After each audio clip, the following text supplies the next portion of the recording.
गरीब भाई की अमीर बहन।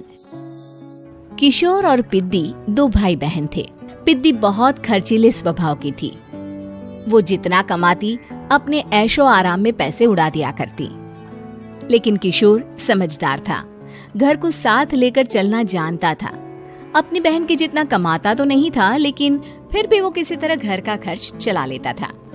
एक दिन पिद्दी किशोर से कहती है, किशोर, तुम थोड़ा ज्यादा क्यों नहीं कमाते? मेरे दोस्त रोज मेरा मजाक उड़ाते हैं। अरे बहन, मैं कोशिश तो कर रहा हूँ। अच्छा सुनो, अगले महीने रक्षाबंधन है, मुझे सोने का हार चाहिए, इससे कम कुछ भी ना लूंगी। अरे दिला दूंगा बहन। किशोर को पूरी रात नींद नहीं आती। उसके दिमाग में बस ये चल रहा था कि उसकी माली हालत इतनी बिगड़ चुकी है, अब वो सोने का हार कहाँ से लाएगा। अगले दिन किशोर सुबह सुबह घर से ये बोलकर निकल गया कि पिद्दी, मैं गांव से बाहर जा रहा हूँ, कुछ दिन घर नहीं आऊंगा। किशोर ने अपने काम के साथ साथ फेरी में कपड़े बेचने भी शुरू कर दिए, जिससे वो ज्यादा से ज्यादा पैसे कमा सके। रात में वो एक बिल्डिंग की चौकीदारी भी करने लगा। अपने काम से थोड़ा बहुत समय निकालकर बस कुछ घंटे की नींद ले पाता था। और कब वो कुछ दिन एक महीने में बदल गए और रक्षाबंधन भी आ गया, पता ही नहीं चला। लेकिन किशोर अभी तक घर वापस नहीं लौटा। जहां वो काम करता था, पिद्दी के नाम का गुल्लक रखा हुआ था। किशोर ने उस गुल्लक को फोड़ा और सारे पैसे इकट्ठा करके एक सोने का हार खरीद लिया। घर में पिद्दी किशोर का इंतजार कर रही थी। तभी किशोर आता है। कहाँ चले गए थे? 4 दिन का कहा था और 1 महीने से पता नहीं कहाँ गायब हो गए थे। मैंने बस एक हार मांगा था और तुमने तो घर ही छोड़ दिया। अरे मुझे थोड़ा काम मिल गया था। कुछ नहीं, सब समझती हूँ, बहाने थे तुम्हारे। अपनी बहन के लिए इतना भी नहीं कर सकते, कैसे भाई हो? चलो यहाँ बैठो, राखी बांधती हूँ। पिद्दी ने किशोर को राखी बांधी। वैसे ही किशोर ने अपनी बहन के हाथ में सोने का हार रख दिया।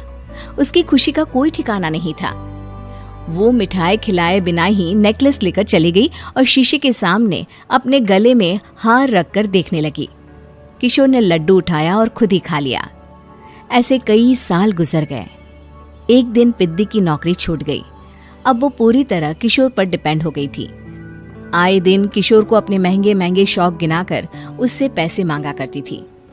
किशोर, कुछ पैसे देना, मुझे पार्लर जाना है। किशोर बिना कुछ बोले उसे पैसे दे देता। ये क्या, 500? अरे इतने में तो मुझे पार्लर में एंट्री मिलेगी बस।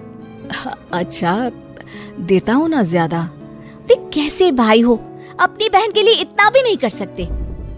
किशोर ने जेब से 2000 का नोट निकाला और उसे दे दिया। किशोर गरीबी में रह लेता था, लेकिन अपनी बहन को कभी कोई कमी नहीं होने देता था। बेटा, पिद्दी तुम्हारी बहन है, उसे कभी किसी चीज की कमी मत होने देना और उसका ध्यान रखना, क्योंकि भाई का फर्ज होता है अपनी बहन का ध्यान रखना। किशोर ने माँ की कही ये बात हमेशा के लिए याद कर ली थी। शायद माँ की इसी बात की वजह से किशोर पिद्दी की हर जिद पूरी करता चला आ रहा था। किशोर, आज मैं अपने दोस्तों के साथ पार्टी करने जा रही हूँ, मुझे कुछ पैसे दो ना। किशोर पिद्दी को समझाता है, लेकिन पिद्दी नाराज होकर चली गई और अपने कमरे में सुबक सुबक कर रोने लगी। किशोर अपनी जेब से कुछ पैसे निकालता है और पिद्दी को दे देता है। किशोर खुद कभी अच्छे कपड़े नहीं पहनता, लेकिन पिद्दी को राजकुमारी की तरह रखता। पिद्दी के जाने के बाद किशोर अपने काम पर निकल गया।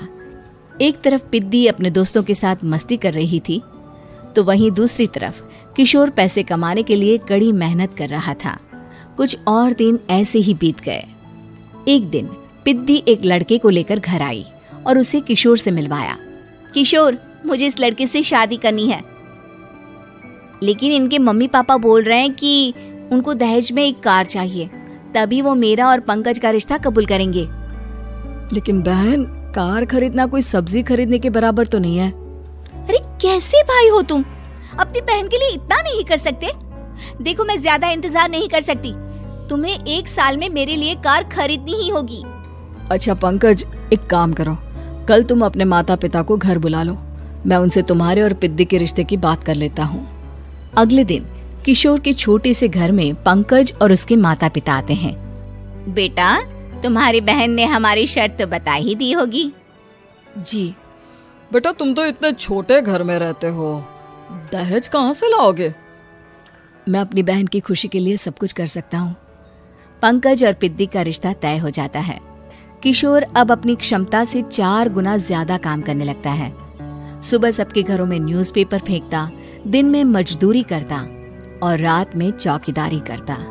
खूब मेहनत करके किशोर ने अपनी बहन की शादी के लिए पैसे जुटा लिए।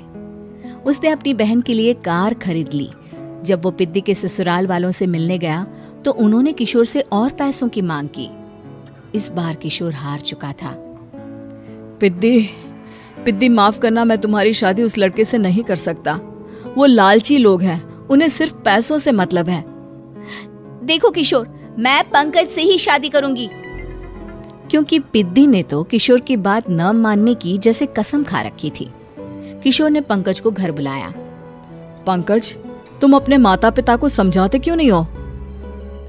भैया, वो हमारी शादी के लिए मान गए, मेरे लिए तो यही बहुत बड़ी बात है। हम एक काम कर सकते हैं, दहेज की रकम में से कुछ पैसे मैं आपको दे देता हूँ। अरे लेकिन समाज वाले क्या कहेंगे? अरे जब दुनिया को पता चलेगा तब ना। अच्छा, कुछ पैसे मैं अपने मालिक से कर्ज में ले लेता हूँ। कुछ पैसे पंकज देता है, कुछ वो कर्जा लेता है और अपनी उम्र भर की कमाई वो अपनी बहन की शादी में लगा देता है। आखिर में पंकज और पिद्दी की शादी हो जाती है। पिद्दी की विदाई के बाद किशोर बिल्कुल अकेला पड़ जाता है। अब उसका कमाने में भी मन नहीं लगता। उधारी वाले रोज घर में आकर बैठ जाते हैं। अरे किशोर, अब तो पिद्दी की शादी को 5 साल हो गए, अब तो हमारा पैसा लौटा दो। चाचा, पिद्दी के जाने के बाद किसी भी काम में मन नहीं लगता। अरे तो हमारा पैसा कैसे वापस मिलेगा? जी, कुछ करता हूँ मैं। किशोर के ऊपर बहुत सा कर्जा चढ़ गया था, इसलिए उसने तय किया कि वो ये घर बेचकर सबके पैसे लौटा देगा। अगली सुबह शहर के किसी साहूकार को उसने अपना घर बेच दिया और सबके पैसे लौटा के वो गांव छोड़कर चला गया। पिद्दी ने शादी के बाद कभी अपने भाई का हाल तक नहीं पूछा। किशोर को फर्क नहीं पड़ता था।